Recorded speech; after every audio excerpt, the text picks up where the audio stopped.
Eat less, move more is probably one of the biggest scams I've ever seen in my life. We've been told to do this for the last 50 years, yet over that time, obesity has quadrupled and beaches went from looking like this to looking like this. In fact, despite being told that all you need to do is put the fork down, since the year 2000, Americans have actually eaten the same amount of calories, yet we keep getting fatter. You know what the craziest part about all of this is? People who are overweight don't even eat more to begin with, or at least not consistently. That's right, when you actually measure how much people who are overweight eat, they're not always eating significantly more than people who are lean are. Some studies have shown that if you want to actually make someone obese, you literally need to feed them twice the amount of calories that someone who's already obese eats. It's actually very difficult to make someone obese just by stuffing their face with food.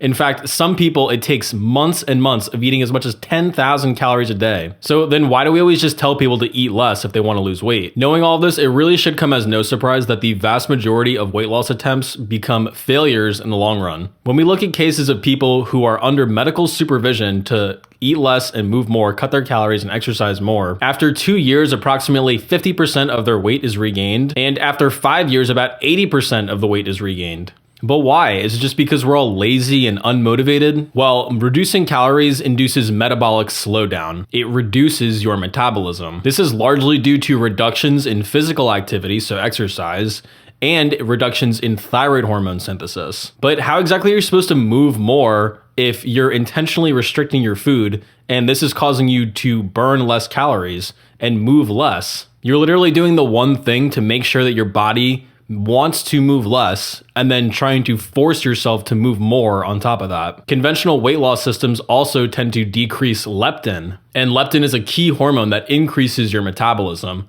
And giving people leptin back after they lose weight increases their energy expenditure or their metabolism, and it also increases their thyroid hormones. But if you just look at people who are in the post-obese state or people who have already lost weight, their metabolisms are significantly lower than people who are just naturally lean, who never had to lose weight to begin with. Sufficient leptin is one of the things that allows the body to regulate its body composition or how much fat you hold on to on its own without you having to consciously think about it. But normal just cutting your calories induces a drop in your leptin levels. This makes it nearly impossible to keep weight off in the long run. Recent research has also shown that your fat tissue literally remembers what it was like to be fat after weight loss. They showed that genes that are involved in both fat metabolism and the structure of your actual fat tissue are dysregulated and remain dysregulated after you lose weight. That means that your metabolism, your ability to burn fat, and your fat tissue itself remains in a state that's essentially primed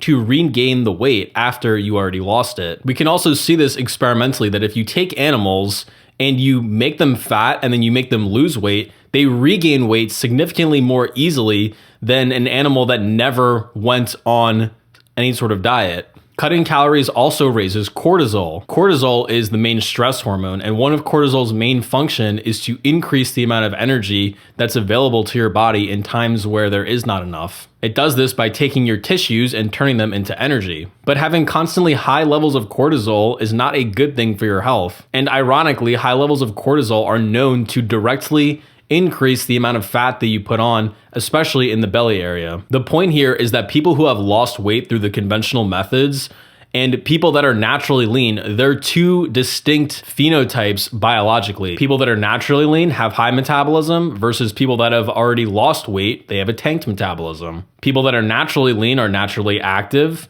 and people that have lost weight are naturally inactive. People that are naturally lean have low levels of cortisol or normal levels of cortisol. People who have lost weight and are still restricting their diet have high levels of cortisol. Same thing goes for leptin. Same thing goes for thyroid hormones. People that have already lost weight, they tend to need to consistently restrict their diet and consistently eat low levels of calories, whereas people that are naturally lean, they don't have to think about that. They eat the same amount of calories. So really the question shouldn't be, oh, how can I lose weight? The question should be, how can I get my body back to a point that mimics the physiology of someone who is naturally lean? In other words, how can I become healthy? Yes, you can lose weight just by eating less and moving more, but that's not really getting to the root cause of the problem. It's kind of like if you take a drug for a medical condition, yes, it can help with the symptoms of that medical condition, but you're not getting to the root cause of the issue. But what about exercise? Well, exercise can also lower your metabolic rate, your basal metabolic rate. Conventional wisdom is that if you exercise more, well, that's more calories that you burn on top of what you're already expending, right? Well, no. What really happens is that your body actually compensates and you start burning less energy in other areas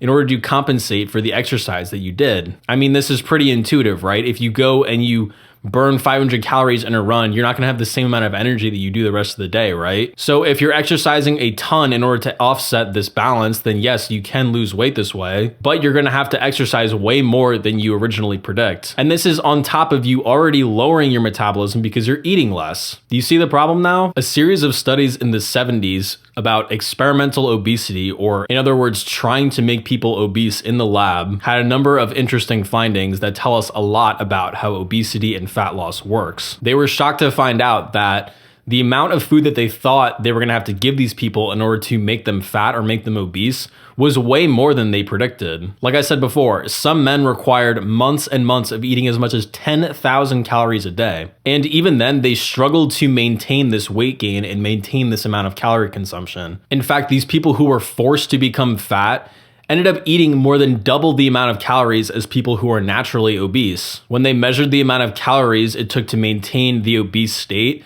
they found that people that came in who are naturally obese burned around 2,400 calories a day. Whereas the men who were originally lean and they were forced to be fat by force feeding, they ended up needing around 5,000 calories a day in order to maintain their obesity. So this tells you that it's not all about just eating more food, because if it were, then they would be eating the same amount in the end. They would require the same amount of calories in order to maintain their fatness. But in reality, the people who are obese are actually burning significantly less and require less food in order to stay fat than someone who is lean. So something is deeply flawed with the obese physiology. But let's put all of that to the side and let's assume that you are fat because you eat too much. The real question is why? Why are you eating too much? Why can't you regulate your appetite and your food intake like a lean, normal, healthy person is able to? Well, there are a ton of factors that govern your appetite and how much food you intake. One of the main things is cortisol or stress. Everyone knows about stress eating. If you're stressed, you tend to eat more food. But also telling someone to forcefully restrict their calories increases their stress and increases their cortisol. So in that situation, you're actually making things worse by just telling someone, hey, eat less and move more. But if their cortisol is already high and they're eating more as a compensatory mechanism in order to lower their cortisol, you tell them to eat less, things are just going to keep getting worse and they're not going to get better. You need to actually get down to the root cause of what is causing the high cortisol. Leptin is a hormone that we've talked about before, and in addition to raising your metabolism, leptin also inhibits your appetite. It makes you stop eating. As we mentioned, in people who are obese, they can't perceive leptin in their brain properly. Their leptin sensitivity is off. And then in people who have lost weight from conventional weight loss methods, they don't have enough leptin. So they're not getting that signal that tells them to stop eating. So in this scenario, you're going to be hungrier and your metabolism is going to be worse. I did an entire video about leptin here. You can go check that out for more about optimizing your leptin sensitivity and your leptin output. Your gut also controls your appetite. All of the mechanisms that allow you to perceive how much food you ate when is enough, it all happens in your gut. So if you have some type of gut inflammation or dysbiosis with the bacteria going on and they're not in balance properly, that is going to impact how much you are eating. And if it's not functioning properly, you're not going to get the signals to tell you to stop eating. Again, in this scenario, just telling someone to eat less is not correcting the underlying problem of the gut dysbiosis or inflammation. Eating too much can also be caused by poor nutrition. In fact, if you give people extra calcium or extra micronutrients, vitamins and minerals, they actually spontaneously eat less because in some cases, people will be eating more calories in total just to try to get those micronutrients. But again, if you just tell someone to eat less, then they're actually going to be getting even less micronutrients and just making the problem even worse. Add on top of that, you're going to be sweating from all this exercise that you're attempting to do, and you're going to be losing more minerals, more vitamins. You're going to be stressed even more. That's going to deplete your nutrients even more. So you're focusing on the wrong thing there. You need to be focusing on your nutrients first. The type of food that you're eating matters too. So beyond just your vitamins and minerals, there's this thing called the satiety index that they came up with 20, 30 years ago. And it basically lists how satiating each type of food is. So the amount of calories that you're going to eat is going to vary significantly based purely on the type of food that you're eating. You might want to eat a lot of potatoes. This is further substantiated by more recent research showing that if you give people a processed food diet, they spontaneously eat around 500 calories a day more than if you eat an unprocessed diet. So the answer here is not eating less, it's eating the right type of food and allowing your body to eat less if it needs to eat less on its own. Something else that can make you overeat is poor sleep. Sleep is something that is vital for regulating your satiety and your hunger hormones. If your sleep is off, people can eat anywhere from 300 plus calories a day just off of not getting good sleep alone. But if you tell people to stop eating so much, they're gonna have a tough time getting better sleep. Your hunger, your appetite also varies with your circadian rhythm. So in order to optimize your circadian rhythm, you need to be getting consistent sleep times, consistent wake times. You need to be getting bright morning sunlight. You need to be eating at the same times relatively. And if any of these circadian mechanisms are thrown off, then your appetite is going to be thrown off as well. So for all of these different factors that I just mentioned, yes, you could be eating less as a result of focusing on some of these aspects of your health. But that's the point, is that you're focusing on aspects of your health. You're not focusing on eating less, because in all of these scenarios, just forcing yourself to eat less is actually going to make your health in any one of these areas worse. So the real question is, why is your body primed to store fat? If people who are obese are not eating that much more, then why are they storing more fat? In theory, your body doesn't have to use that extra energy for fat. It could be used for cognitive function. It could be used for tissue repair. It could be used to put on muscle. You could put it into physical activity. You can put it into heat energy. Why is it choosing fat? Well, there's a number of different metabolic and hormonal causes that can cause your body to be primed to store fat. One of these is high serotonin. Serotonin is typically released in large amounts from your gut when it's inflamed, when it's dysbiosis going on, and this slows your metabolic rate systemically. It prevents your fat from browning. It prevents you from turning extra energy into heat instead of into fat. Another thing in your gut that can do it is endotoxin. So if you give animals endotoxin without changing the amount of calories that they eat whatsoever, they start putting on more fat. Yet if you eliminate the endotoxin, then they lose the weight and they don't have to even change their diet. I mentioned before that one of the key drivers of weight regain, if you've already lost weight, is dysregulated thyroid hormone status. So you're gonna want to definitely focus on thyroid hormone optimization. Having low vitamin D is a massive factor. In fact, if you have low vitamin D levels, you're at approximately double the risk of becoming obese within a few years. This is because vitamin D has a regulatory effect on your gut bacteria, on your immune system and your inflammation, on your thyroid hormones, and on your fat cell metabolism. Weight loss endeavors can be a lot more difficult if you don't have enough vitamin D. One study that exemplified this, they took animals, they gave them surgery that allowed them to lose weight more easily, but the vitamin D deficient animals had a lot tougher time losing weight, especially around the belly area. Another factor is low zinc status. So zinc is one of the most common micronutrient deficiencies in obesity. And we actually have a couple studies showing that adding zinc supplements to the diet can induce fat loss even without changing calories whatsoever. Having enough muscle mass is very important because your muscle tissue is one of the primary drivers of how much energy you're expending at rest. Testosterone is very important, obviously for men, but for women as well. Testosterone directly regulates your body composition. It makes you put more calories into muscle rather than into fat. And if you're on a long-term low-calorie diet, it's going to be very difficult to maintain your testosterone levels. High prolactin. Prolactin is another hormone. Prolactin is elevated with high estrogen, high serotonin, and low dopamine.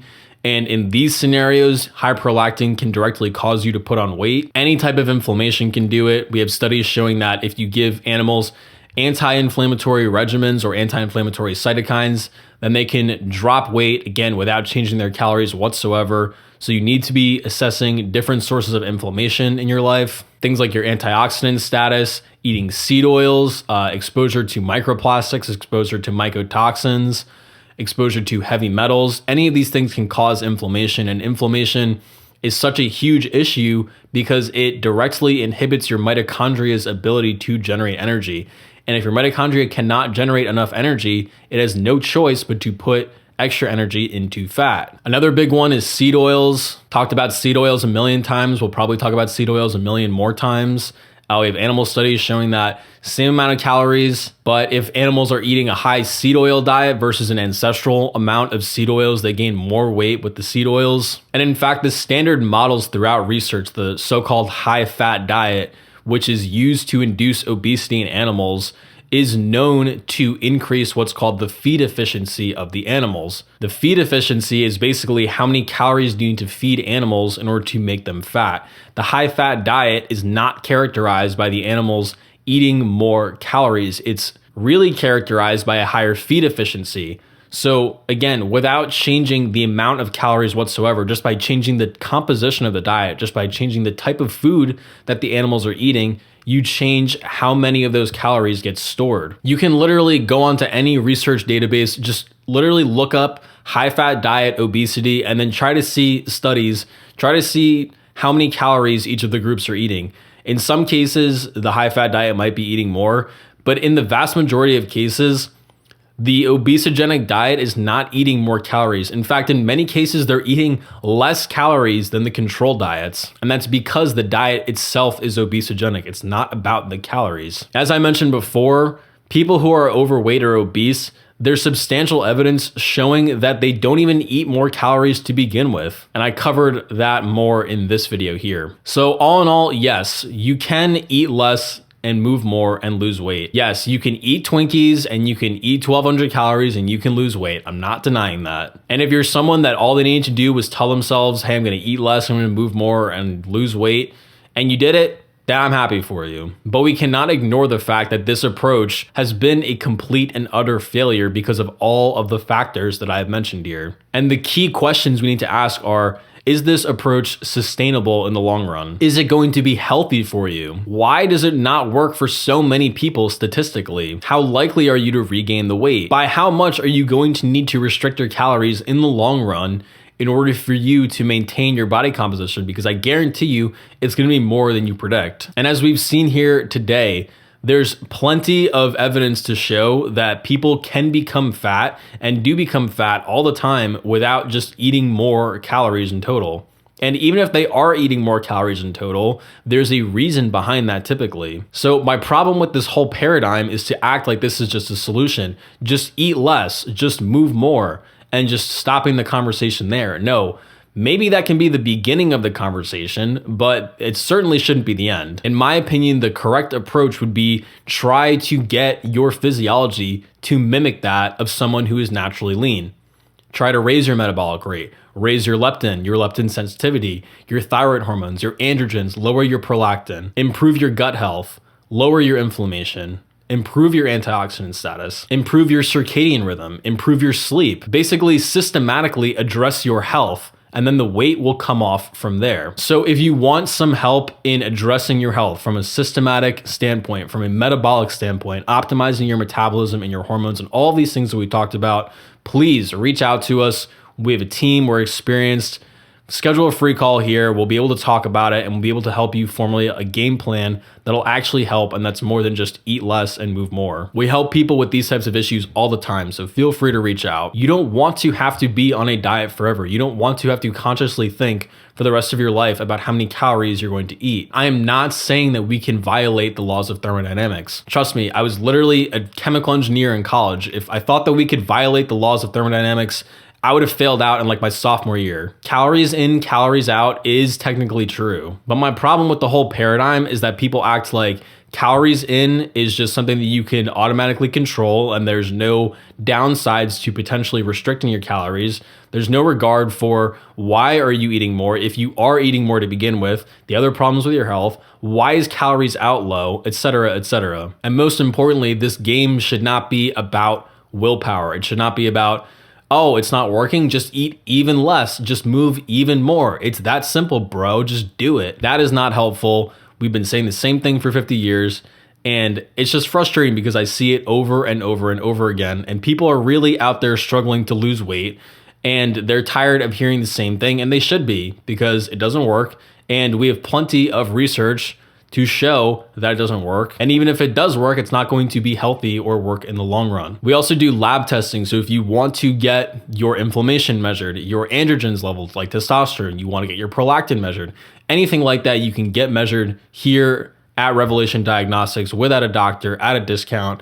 Super easy, you can get that done as well. But with all that being said, that's it for this one. I hope to get a little bit deeper into more of these topics. Things like optimizing stress and gut function, things like that that are very important for your overall health. I am going to be tackling that in future videos, but for now, I just wanted to get this message out there. So I appreciate you guys sticking till the end, and I will see you guys in the next one.